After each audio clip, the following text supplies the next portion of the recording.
আসসালামু আলাইকুম। এটিএন বাংলা সংবাদে সবাইকে স্বাগত জানাচ্ছি। ফিরোজ তোহা। শুরুতেই বিআরবি কেবলস সংবাদ শিরোনাম। শাপলা চত্বরে গণহত্যার অভিযোগে শেখ হাসিনা, ইমরান এইচ সরকার সহ 5 জনের বিরুদ্ধে গ্রেফতারি পরোয়ানা জারি। আন্তর্জাতিক অপরাধ ট্রাইব্যুনালের ন্যায় বিচার প্রত্যাশা হেফাজতের। শিশু আসিয়া ধর্ষণ মামলার বিচার দ্রুততম সময়ে নিশ্চিতের আশ্বাস আইন উপদেষ্টার। ক্ষমতা নিশ্চিত করা গেলে কমে আসবে নারীর প্রতি সহিংসতা, অভিমত বিশিষ্টজনদের। গণতন্ত্র চায় না বলেই একটি গোষ্ঠী জাতীয় নির্বাচনের বিরোধিতা করছে অভিযোগ মির্জা আব্বাসের। সংস্কারের আগেই ভোট নিয়ে ইসির কার্যক্রমের সমালোচনা বদিউল আলম মজুমদারের। কাল বিকেলে বাংলাদেশে আসছেন জাতিসংঘ মহাসচিব অ্যান্টনিও গুতেরেজ। সফরে গুরুত্ব পাবে রোহিঙ্গা ইস্যু।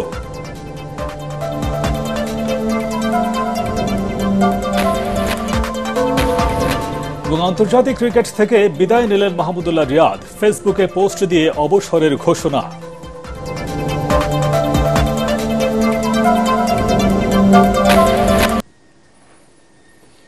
শুনছিলেন বিআরবি কেবলস সংবাদ শিরোনাম। এবারে বিস্তারিত। রাজধানীর মতিঝিল শাপলা চত্বরে হেফাজতের সমাবেশে গণহত্যার মামলায় সাবেক প্রধানমন্ত্রী শেখ হাসিনা, ইমরান এইচ সরকার সহ 5 জনের বিরুদ্ধে গ্রেফতারি পরোয়ানা জারি করেছে আন্তর্জাতিক অপরাধ ট্রাইব্যুনাল। এছাড়া সাবেক স্বরাষ্ট্র প্রতিমন্ত্রী শামসুল হক টুকু, সাবেক আইজিপি শহীদুল হক, সাবেক সেনা কর্মকর্তা জিয়াউল আহসান সহ কারাগারে থাকা 4 জনকে এই মামলায় গ্রেফতার দেখাতে ট্রাইব্যুনালে হাজির করার নির্দেশ দেওয়া হয়েছে। বিচারপতি গোলাম মুর্তজা মজুমদারের নেতৃত্বাধীন 3 সদস্যের ট্রাইব্যুনাল এই আদেশ দেন। আরও জানাচ্ছেন হুমায়ুন চিস্তি। 2013 সালের 5 মে মতিঝিলে হেফাজতে ইসলামের বিশাল সমাবেশ পণ্ড করতে চরম শক্তি প্রয়োগ করে আইনশৃঙ্খলা রক্ষাকারী বাহিনী। রাতের অন্ধকারে অনেক নিরপরাধ মানুষকে নৃশংসভাবে হত্যা করার অভিযোগ ওঠে। ছাত্র জনতার গণ অভ্যুত্থানে রাজনৈতিক পট পরিবর্তনের পর গত 26 নভেম্বর সাবেক প্রধানমন্ত্রী শেখ হাসিনা সহ 50 জনের বিরুদ্ধে আন্তর্জাতিক অপরাধ ট্রাইব্যুনালে গণহত্যার অভিযোগ দায়ের করে হেফাজতে ইসলাম। বুধবার শেখ হাসিনা, সাবেক স্বরাষ্ট্রমন্ত্রী মহিউদ্দিন খান আলমগীর, গণজাগরণ মঞ্চের মুখপাত্র ইমরান এইচ সরকার, সাবেক আইজিপি হাসান মাহমুদ খন্দকার ও সাবেক ডিএমপি কমিশনার বেনজির আহমেদের বিরুদ্ধে গ্রেফতারি পরোয়ানা জারি করে ট্রাইব্যুনাল।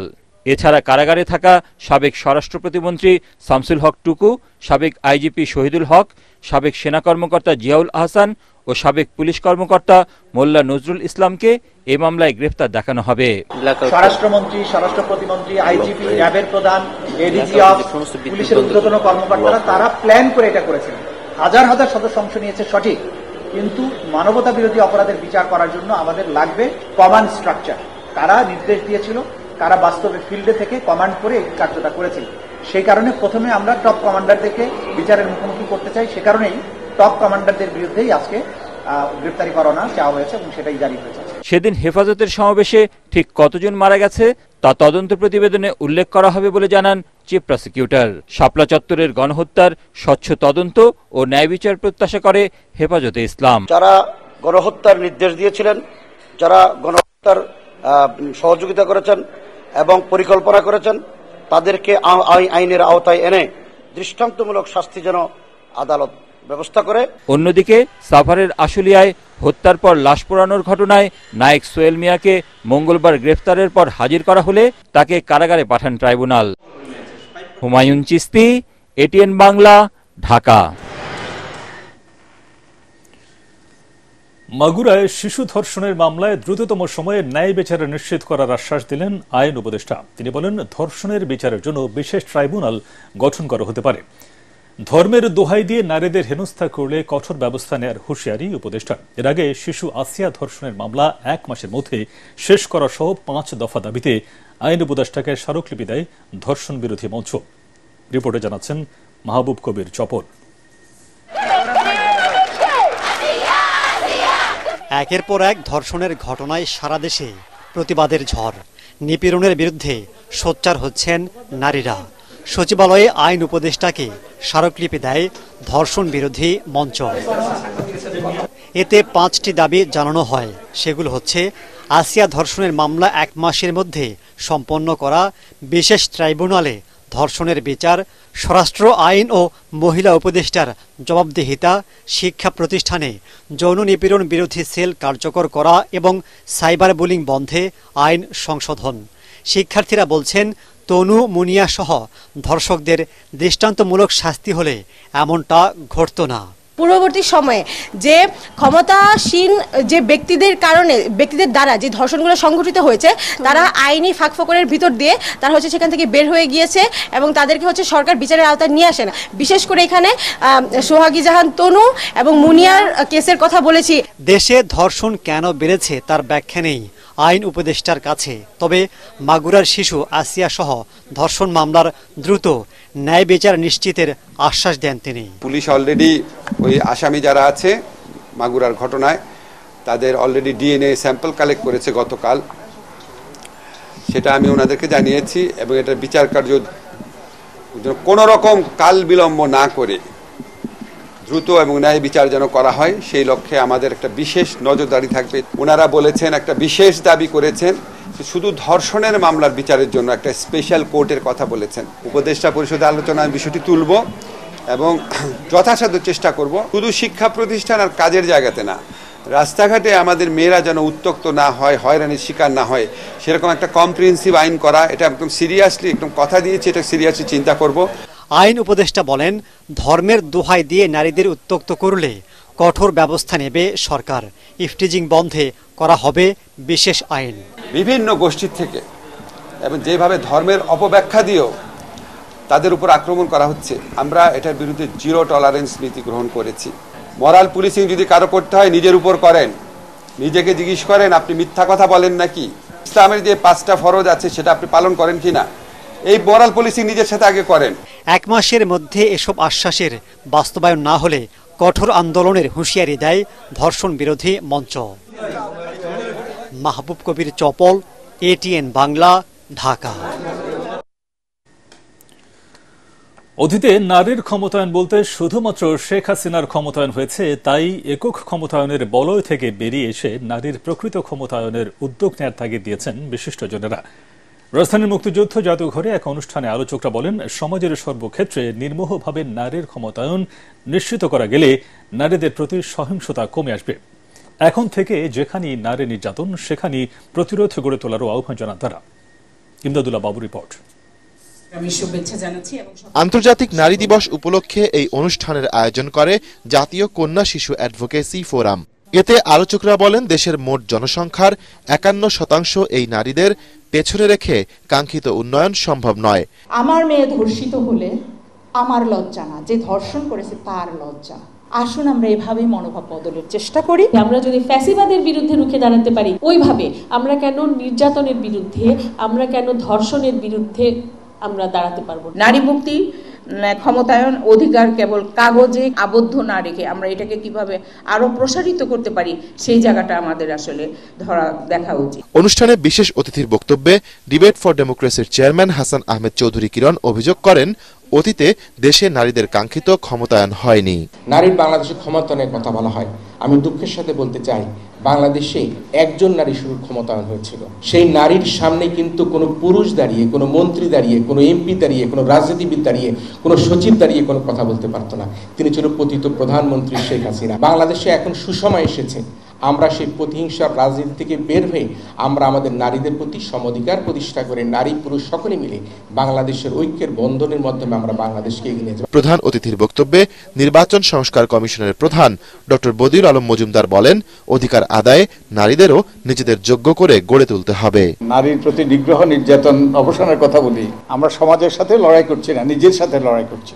কারণ এটা আমাদের রক্তের সাথে মিশে আছে, আমাদের পুরুষদের রক্তের সাথে এই পুরুষতান্ত্রিকতা মিশে আছে।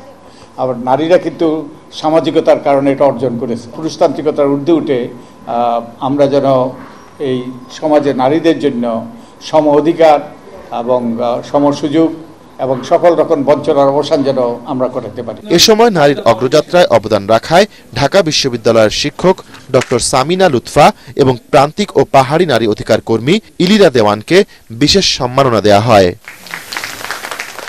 ইমদাদুল্লাহ বাবু, ATN বাংলা, ঢাকা।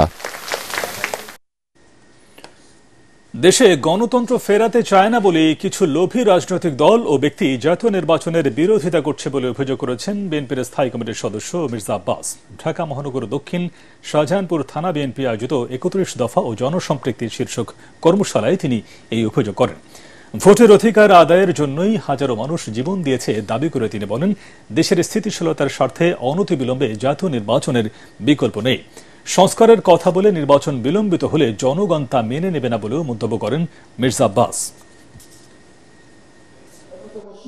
কিছু রাজনৈতিক দল আছে যারা শুধুমাত্র বিরোধিতার জন্য বিরোধিতা করে। ভোটকে ভয় পান কেন? নির্বাচনকে ভয় পান কেন আপনারা? এইটা না হলে নির্বাচন করা যাবে না, ওইটা না হলে নির্বাচন করা যাবে না। আমরা বুকের তাজা রক্ত রাজপথে বিলিয়ে দিয়েছি গণতন্ত্রের জন্য, কথা বলার জন্য, ভোটের অধিকারের জন্য। করতে দেওয়া হবে না, করতে দেওয়া যাবে না। আরে ভাই, আওয়ামী লীগ তো দেশটাকে বাপের তালুক ভাবছিল, যার কারণে যাকনি তাই বলছে। আপনারাও কি তাই ভাবেন? শিক্ষা প্রতিষ্ঠানে অস্ত্রবাজি ও সন্ত্রাস চলবে না এমন হুঁশিয়ারি দিয়ে জামায়াতে ইসলামের আমির ডাক্তার শফিকুর রহমান বলেছেন, এখনো অনেক ক্যাম্পাসে ফ্যাসিবাদী শক্তির তৎপরতা দেখা যাচ্ছে। এজন্য ছাত্র জনতা রক্ত দেয়নি স্মরণ করিয়ে দিয়ে শিক্ষা প্রতিষ্ঠানে স্বাভাবিক পরিবেশ ফিরিয়ে আনার আহ্বান জানান তিনি। রাজধানীর নয়াপল্টনে একটি কনভেনশন হলে ছাত্র শিবির ইসলামী ছাত্র শিবিরের ইফতার মাহফিলে এসব কথা বলেন তিনি। এ সময় সংগঠনের সভাপতি জাহিদুল ইসলাম বলেন, সত্য প্রতিষ্ঠার আন্দোলনে অটল থাকবে ইসলামী ছাত্র শিবির। আমাদের শিক্ষা প্রতিষ্ঠানগুলোকে আদর্শ চরিত্রবান দেশপ্রেমিক নাগরিক তৈরির কারখানায় আমরা পরিণত করতে পারিনি। উপরন্তু আমরা লক্ষ্য করেছি শিক্ষা প্রতিষ্ঠানে অস্ত্র, রক্ত এবং লাশের মিছিল। অনেক রক্তের বিনিময়ে দফায় দফায় এই জাতি মুক্তি এবং স্বাধীনতার স্বাদ পাওয়ার প্রত্যাশা করেছিল, সে প্রত্যাশা এখনো পূরণ হয়নি।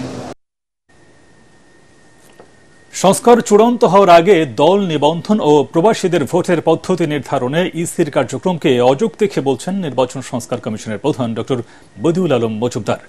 রাজধানীতে এক অনুষ্ঠান শেষে গণমাধ্যমকে তিনি বলেন, একদিকে জাতীয় ঐক্যমত্য কমিশনের কার্যক্রম চলছে, অন্যদিকে নির্বাচন কমিশন সংস্কার কমিশনের চূড়ান্ত প্রতিবেদনও বাকি রয়েছে। এ অবস্থায় নির্বাচন কমিশন এসব সিদ্ধান্ত নিলে তা বিভ্রান্তির সৃষ্টি করবে বলেও মন্তব্য করেন তিনি। সংস্কারের একটা প্রক্রিয়া চলছে।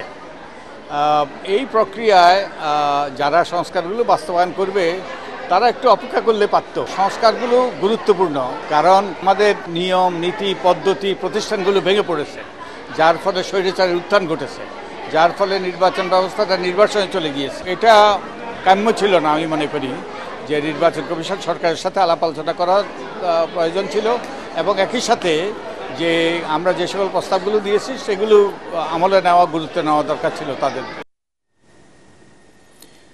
এমবিবিএস অথবা বিডিএস ডিগ্রি প্রাপ্ত ছাড়া ম্যাথস, ডিএমএফ সহ মেডিকেল শর্ট কোর্স করা কেউ নামের আগে ডাক্তার পদবি ব্যবহার করতে পারবে না বলে রায় দিয়েছে হাইকোর্ট। মেডিকেল ও ডেন্টাল কাউন্সিল আইনের এমন বিধান প্রশ্নে জারি করা রুল নিষ্পত্তি করে রায় ঘোষণা করেন উচ্চ আদালত। এদিকে 4 দফা দাবিতে শহীদ মিনারে সমাবেশ শেষে সচিবালয় ঘেরাও করেন ডাক্তাররা। আরও জানাচ্ছেন ইয়াসিন রানা। সকাল থেকে 5 দফা দাবিতে কেন্দ্রীয় শহীদ মিনারে বিক্ষোভ সমাবেশ করে চিকিৎসকরা। ম্যাথস, ডিএমএফ সহ মেডিকেল শর্ট কোর্স করাদের ডাক্তার পদবি ব্যবহার না করা, বিসিএস পরীক্ষায় ডাক্তারদের বয়স বৃদ্ধি, মানহীন শিক্ষা প্রতিষ্ঠান বন্ধ করা, আন্তর্জাতিক মান অনুযায়ী ওটিসি ড্রাগ লিস্ট আপডেট করা এবং তৃণমূলে ডাক্তারদের নিয়োগ দাবি জানানো হয়। এ নিয়ে 9 মার্চ থেকে সারা দেশের মেডিকেলগুলোতে আউটডোর চিকিৎসা সেবা বন্ধ রেখেছেন ডাক্তাররা। ডাক্তারের সহকারী সে কিভাবে নিজেকে দাবি করবে যে আমি ডিপ্লোমা ডাক্তার, আমিও ডাক্তারের মতো? এজন্য আমাদের প্রথম দাবিটা হচ্ছে বিএমডিসি স্বীকৃত রেজিস্ট্রেশন ম্যাচদেরকে বাতিল করে দিতে হবে, যাতে করে তারা আর নামের পূর্বে ডাক্তার লেখার দাবি করতে না পারে। আমাদের এইটা সহ আমাদের 5টা দাবি আছে। এর মধ্যে স্বাস্থ্য সুরক্ষা আইন, তারপরে হচ্ছে চিকিৎসক নিয়োগ, প্রান্তিক পর্যায়ে যত চিকিৎসকের অবস্থা, তারপরে হচ্ছে বিসিএস এর বয়স। মানহীন মেডিকেল কলেজও বন্ধ করে দিতে হবে, আর মানহীন যে এই স্যাক পদ্ধতির যে প্রতিষ্ঠান আছে এগুলো বন্ধ করতে বন্ধ করে দিলেই আর এই উৎপাদনটা হবে না। এই ভুয়া ডাক্তার যারা আছে যারা কয়েকটা কোর্স করে যেখানে সব বেসিক নলেজও জানে না, তারা ডিএমএফ আর যে সব স্যাকমো ডিগ্রি আছে এগুলো নিয়ে যে তারা ডাক্তার হবে, যখন তারা ভুল চিকিৎসা দেয় তখন দোষটা আসে আমাদের ডাক্তার সমাজের উপর। এমন অবস্থায় বুধবার ম্যাটস ডিএমএফ সহ মেডিকেল শর্ট কোর্স করা কেউ নামের আগে ডাক্তার পদবি ব্যবহার করতে পারবেন না, এমন রায় দেন হাইকোর্ট। ডিএমএফ ডিগ্রি হোল্ডার যারা আছেন তারা নামের আগে ডাক্তার লিখতে পারবেন না, শুধুমাত্র এমবিবিএস এবং বিডিএস ডিগ্রিধারী যারা আছেন তারা নামের আগে ডাক্তার পদবি ব্যবহার করতে পারবেন। কিন্তু সরকারের উপর একটা নির্দেশনা দিয়েছেন 6 মাসের মধ্যে যেন ওনাদেরকে যারা মেডিকেল অ্যাসিস্ট্যান্ট যারা আছেন তাদেরকে যেন একটা অ্যাপ্রোপ্রিয়েট পদবি দেওয়া হয়। রায়ের বিরুদ্ধে আপিল করার কথা জানান বাংলাদেশ ডিপ্লোমা মেডিকেল অ্যাসোসিয়েশনের নেতারা। ডিএমএফ ডাক্তার অথবা ডিপ্লোমা ডাক্তার হিসাবে আমাদেরকে একটি সিদ্ধান্ত দেওয়ার ব্যাপারে সরকারকে একটি ডিরেকশন প্রদান করা হয়েছে। আমরা এই রায়ের প্রেক্ষিতে আমরা সন্তুষ্ট না। এদিকে 5 দফার একটি দাবি পূরণ হলেও বাকি 4 দফা দাবি নিয়ে পদযাত্রা নিয়ে সচিবালয় ঘেরাও করেন ডাক্তাররা। এ সময় একটি প্রতিনিধি দল স্বাস্থ্য মন্ত্রণালয়ের কর্তা ব্যক্তিদের সাথে বৈঠক করতে সচিবালয়ে প্রবেশ করে। 15 সদস্যের একটা টিম স্বাস্থ্য মন্ত্রণালয়ে গিয়েছে, তো এখানে তাদের সাথে কথা বলে আপনাদের জানাবে। বাকি যে দাবিগুলো ছিল সেই দাবিগুলোর ব্যাপারে আমরা আলাপ আলোচনা করব এবং স্বাস্থ্য মন্ত্রণালয়ের আমাদের মাননীয় উপদেষ্টা এবং বিশেষ সহকারী মহোদয়ের সাথে আলাপ আলোচনা করে আমরা আমাদের পরবর্তী কর্মসূচি নির্ধারণ করব। দাবি মানা না হলে আন্দোলন চালিয়ে যাওয়ারও ঘোষণা দিয়েছেন চিকিৎসকরা। ইয়াসিন রানা, এটিএন বাংলা, ঢাকা। এখন থেকে বেক্সিমকো গ্রুপের সব প্রতিষ্ঠান দেখাশোনা করতে কোনো রিসিভার থাকবে না। বাংলাদেশ ব্যাংক সহ সংশ্লিষ্ট সংস্থাগুলোর কঠোর মনিটরিংয়ে নিজস্ব তত্ত্বাবধানে চলবে বেক্সিমকো গ্রুপের সব প্রতিষ্ঠান। বেক্সিমকো গ্রুপে রিসিভার নিয়োগে জারি করা রুল নিষ্পত্তি করে বিচারপতি ফারাহ মাহবুব ও বিচারপতি দেবাশিস রায় চৌধুরীর দ্বৈত বেঞ্চ এই রায় দেন। গত বছরের 5 সেপ্টেম্বর বেক্সিমকো গ্রুপের সব প্রতিষ্ঠান দেখাশোনা করতে রিসিভার নিয়োগের নির্দেশ দেন হাইকোর্ট। বাংলাদেশ ব্যাংকে এই নির্দেশনা বাস্তবায়ন করতে বলা হয়। একই সাথে বেক্সিমকো গ্রুপের প্রতিষ্ঠানগুলোর কি পরিমাণ বকেয়া ঋণ আছে তা জানাতে বাংলাদেশ ব্যাংকে কেন নির্দেশ দেওয়া হবে না তা জানতে চেয়ে রুল জারি করা হয়।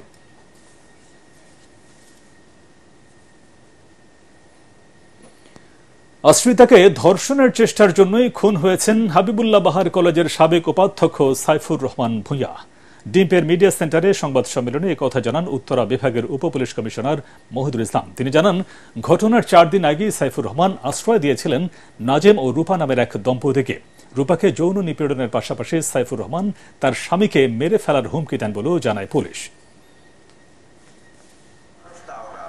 রেপ করার জন্য তাকে সরিয়ে উঠেছে, এক পর্যায়ে এই ধস্তাধস্তির পর্যায়ে এই নাজেম ঘুম থেকে উঠে যায়। সে যখন ছাড়ছিল না তখন তাকে করলো, সে রুম থেকে গিয়ে রান্নাঘর থেকে একটা বটি নিয়ে আসলো। তখন তাকে কোপানো শুরু করে এই বটি দিয়ে। মাথার এই খুলিতে অনেকগুলো কোপ রয়েছে।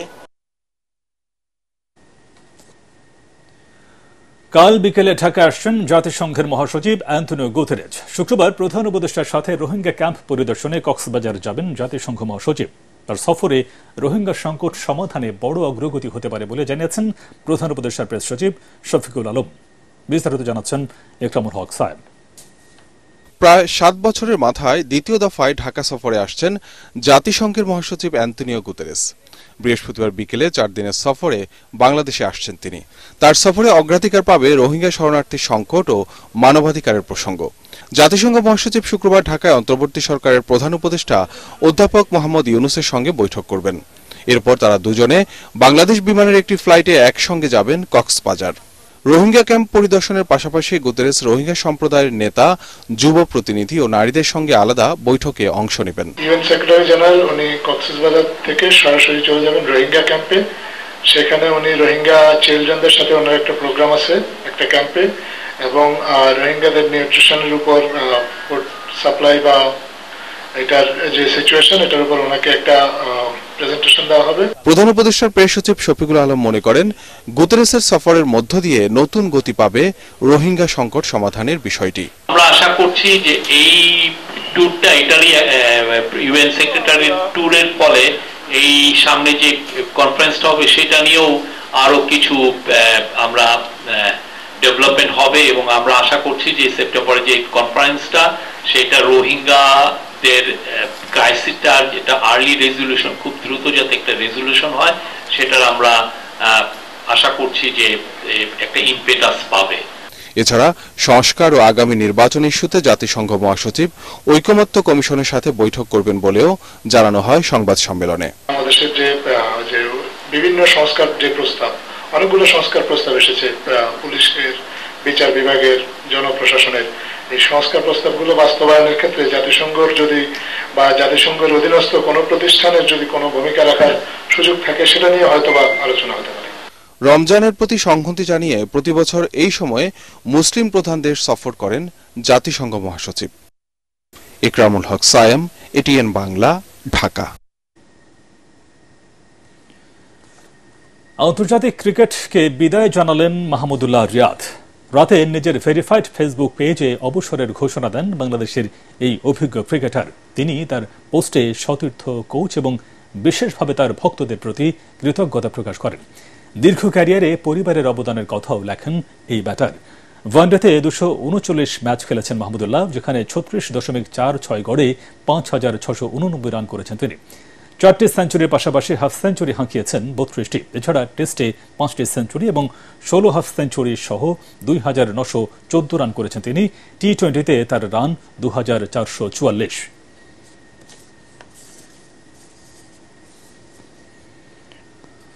চলে গেলেন বিশিষ্ট ব্যবসায়ী অ্যাপেক্স গ্রুপের চেয়ারম্যান সৈয়দ মঞ্জুর ইলাহি। ইন্না লিল্লাহি ওয়া ইন্না ইলাইহি রাজিউন। সিঙ্গাপুর সময় সকাল 9:30টার দিকে সেখানকার একটি হাসপাতালে চিকিৎসাধীন অবস্থায় তিনি মারা যান। রাতেই তার মরদেহ দেশে আনার কথা রয়েছে। এদিকে মঞ্জুর ইলাহির মৃত্যুতে শোক জানিয়েছেন প্রধান উপদেষ্টা ডক্টর মোহাম্মদ ইউনূস। এছাড়া শোক জানিয়েছেন বিএনপি মহাসচিব মির্জা ফখরুল ইসলাম আলমগীর সহ বিভিন্ন রাজনৈতিক দল ও ব্যবসায়ী নেতারা। তার মৃত্যুতে গভীর শোক জানিয়েছে এটিএন বাংলা পরিবার। বিস্তারিত মিজান শাহজাহানের রিপোর্টে। যদি লক্ষ্য থাকে অটুট, তাহলে বিজয় আসবেই। এর অন্যতম উদাহরণ সৈয়দ মঞ্জুর ইলাহি। ঢাকা বিশ্ববিদ্যালয়ে মাস্টার্স পরীক্ষা দিয়েই বহুজাতিক পাকিস্তান টোবাক্কোতে চাকরি পান। করাচিতে শুরু করেন কর্মজীবন। এরপর ঢাকা হয়ে বদলি হন লন্ডন। বুড়িগঙ্গার পানি যা হৃদয়ে ঢেউ তোলে, তাকে কি টেমস নদী আটকে রাখতে পারে? ব্রিটিশ টোবাক্কোর বড় পদ, অনেক টাকা বেতন, দামি গাড়ি, বিলাসী জীবনের মোহ ছেড়ে চলে আসেন ঢাকায়। বেছে নেন হাজারীবাগের দুর্গন্ধময় জীবন। চামড়া শিল্পকে নতুন মাত্রা দেয় মঞ্জুর ইলাহির হাতে গড়া অ্যাপেক্স। তার হাত ধরেই শুরু চামড়া জুতার রপ্তানি। আমাকে মানুষ করেছে আমার 2 ভাই, বড় ভাই এবং সেজ ভাই। মঞ্জুর ইলাহির হাতে গড়া অ্যাপেক্স গ্রুপে কর্মসংস্থান হয়েছে 17,000-এর বেশি মানুষের। তাদের বার্ষিক লেনদেনের পরিমাণ 1,851 কোটি টাকা।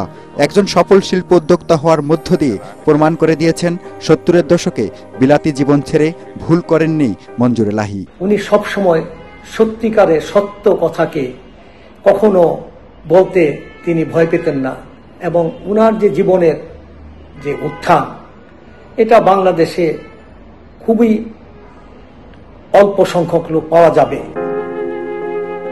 শুধু সফল ব্যবসায়ী নন, রাষ্ট্র পরিচালনায়ও সফল সৈয়দ মঞ্জুর ইলাহি। 1996 ও 2001 সালে তত্ত্বাবধায়ক সরকারের উপদেষ্টা হিসেবে দায়িত্ব পালনকালে সেই দক্ষতার পরিচয় দিয়েছেন তিনি। বিচারপতি বাবার সন্তান মঞ্জুর ইলাহি বলতেন, ব্যবসায় সফল হতে ভাগ্যের চেয়ে কঠোর পরিশ্রম বেশি দরকার।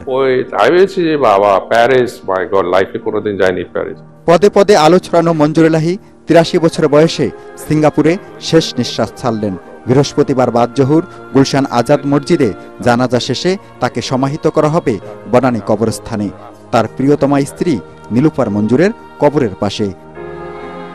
মিজান শাহজাহান, এটিএন বাংলা, ঢাকা।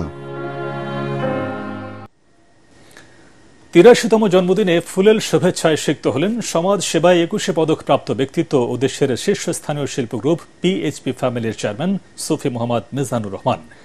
জন্মদিন উপলক্ষে এটিএন বাংলা ও এটিএন নিউজের চেয়ারম্যান ডক্টর মাহফুজুর রহমানের পক্ষ থেকে ফুলেল শুভেচ্ছা জানানো হয় দেশবরেণ্য এই শিল্পপতিকে।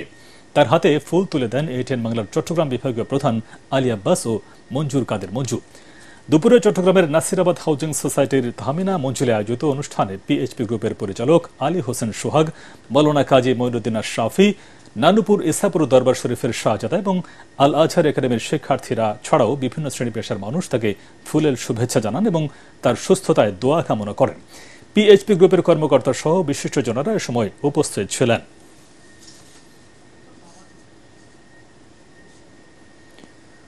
জুলাই গণঅভ্যুত্থানে মাল্টিমিডিয়ার রিপোর্টাররা অকুতোভয় সাংবাদিকতা করেছেন বলে জানিয়েছেন প্রধান উপদেষ্টার প্রেস সচিব শফিকুল আলম। জাতীয় প্রেসক্লাবে জুলাই গণঅভ্যুত্থানে মাল্টিমিডিয়া রিপোর্টারদের ভূমিকার শীর্ষক আলোচনা সভায় তিনি একথা বলেন। সাংবাদিকদের ন্যূনতম বেতন কাঠামো নির্ধারণেরও তাগিদ দেন প্রেস সচিব। গণমাধ্যমের স্বাধীনতা পুনরুদ্ধারে এবং সত্য সংবাদ প্রচারে মাল্টিমিডিয়ার সাংবাদিকদের গুরুত্বপূর্ণ ভূমিকার কথাও তুলে ধরেন তিনি।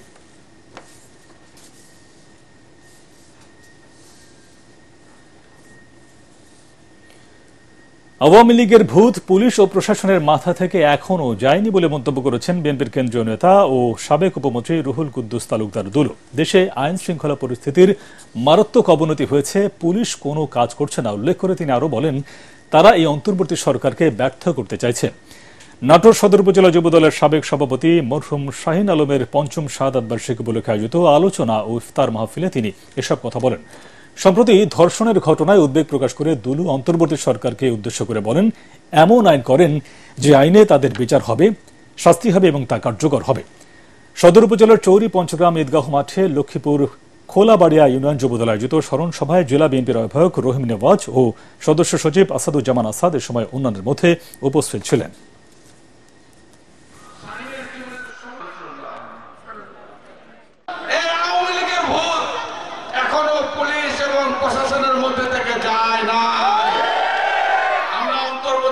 সরকারের কাছে আমাদের আহ্বান থাকবে, এই পুলিশ এই প্রশাসন তারা চাচ্ছে এই অন্তর্বর্তী সরকারকে ব্যর্থ করে দিতে। এই জন্য আমি সজাগ থাকার আহ্বান জানাই। চট্টগ্রামের রাউজানে উপজেলা প্রকল্প বাস্তবায়ন কর্মকর্তা আয়েশা সিদ্দিকার উপর হামলাকারী শহীদুল ইসলাম ওরফে কালা শহীদকে গ্রেফতার করেছে পুলিশ। রাউজান পৌর এলাকা থেকে তাকে গ্রেফতার করা হয়।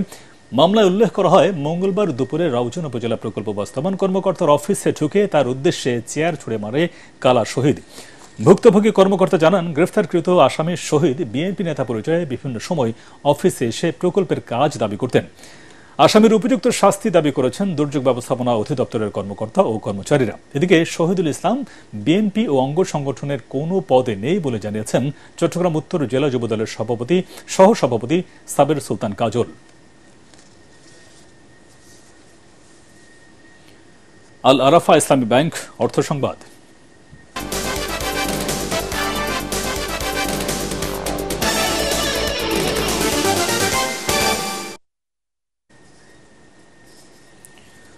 স্থপতি ইন্টেরিয়র ডিজাইনারদের নিয়ে ঘরের সাজসজ্জা বিষয়ে ধারাবাহিক আলোচনার সূচনা করল দেশের স্বনামধন্য হোম ডেকোর ব্র্যান্ড সাতৌরি। সন্ধ্যার রাজধানীর গুলশানে সাতৌরি আউটলেটে এই অনুষ্ঠানের আয়োজন করা হয়। এতে দেশের স্থাপত্য, ইন্টেরিয়র ও হোম ডেকোর ইন্ডাস্ট্রির বর্তমান অবস্থা, ভবিষ্যৎ ট্রেন্ড এবং করণীয় তুলে ধরেন বিশিষ্টজনরা। এ সময় সংশ্লিষ্টরা জানান, আলোচনা থেকে পাওয়া তথ্য ও মতামতগুলো ভবিষ্যতে ক্লায়েন্টদের ভবিষ্যৎ চাহিদা পূরণ এবং উন্নত সেবা প্রদানে সহায়তা করবে।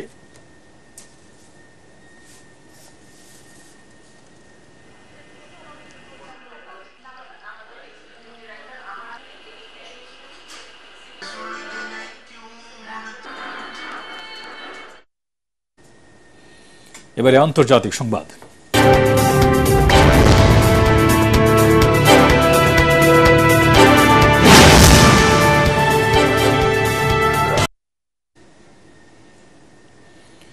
যুক্তরাষ্ট্রের সাথে কোনো ধরনের আলোচনা করবে না বলে জানিয়েছে ইরান। আলোচনায় বসতে মার্কিন প্রেসিডেন্ট ডোনাল্ড ট্রাম্পের চিঠির জবাবে এই কথা বলেছেন দেশটির প্রেসিডেন্ট মাসুদ পেজেশকিয়ান। ইরানের রাষ্ট্রীয় গণমাধ্যম জানিয়েছে, মাসুদ পেজেশকিয়ান বলেছেন, ট্রাম্পের যা ইচ্ছা তিনি তাই করতে পারেন, এ নিয়ে ইরান ভাবছে না বলেও জানান তিনি। এর আগে ইরানের সর্বোচ্চ নেতা আয়াতুল্লাহ আলী খামেনি গত শনিবার জানান, কোনো হুমকি দিয়ে তেহরানকে আলোচনার টেবিলে নেওয়া যাবে না। নতুন পারমাণবিক চুক্তি নিয়ে আলোচনায় অংশ নেওয়ার আহ্বান জানিয়ে ট্রাম্প ইরানকে চিঠি পাঠানোর একদিন পর তিনি এই মন্তব্য করেছিলেন।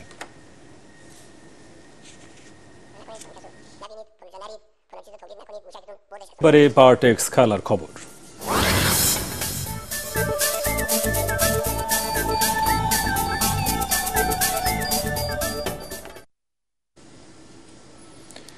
এশিয়ান কাপ বাছাই পর্বে ভারতের বিপক্ষে ম্যাচকে সামনে রেখে সৌদি আরবের তায়েফে প্রস্তুতি নিচ্ছে বাংলাদেশ জাতীয় ফুটবল দল। এর আগে ইংলিশ প্রিমিয়ার লিগে খেলা হামজা চৌধুরীকে নিয়ে সব আকর্ষণ থাকলো, এখন সেখানে এবার যুক্ত হয়েছে ফাহমিদুলের নামও। ইতালিয়ান লিগে খেলেন এই ফুটবলার। মঙ্গলবার তায়েফ দলের সঙ্গে অনুশীলনে যোগ দেন ইতালির চতুর্থ স্তরের ক্লাব অলিভিয়াতে খেলায় ফরওয়ার্ড। তাকে পেয়ে আরও বেশি উজ্জীবিত বাংলাদেশ দল। এবারে জাতীয় দলে বিদেশে খেলার অভিজ্ঞতা থাকা ফুটবলারদের মধ্যে আছেন ডেনমার্কের জামাল ভুঁইয়া এবং ফিনল্যান্ড প্রবাসী তারিক রায়হান কাজিও।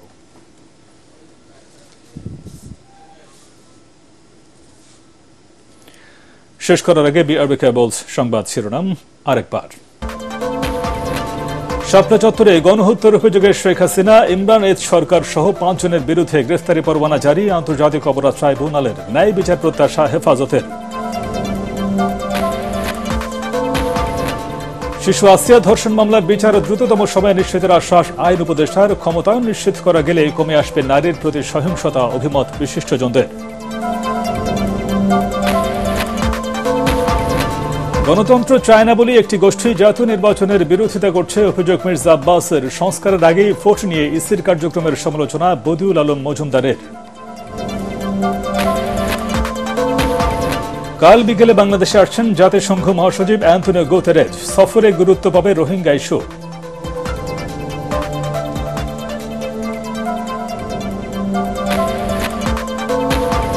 এবং আন্তর্জাতিক ক্রিকেট থেকে বিদায় নিলেন মাহমুদুল্লাহ রিয়াদ। ফেসবুকে পোস্ট দিয়ে অবসরের ঘোষণা।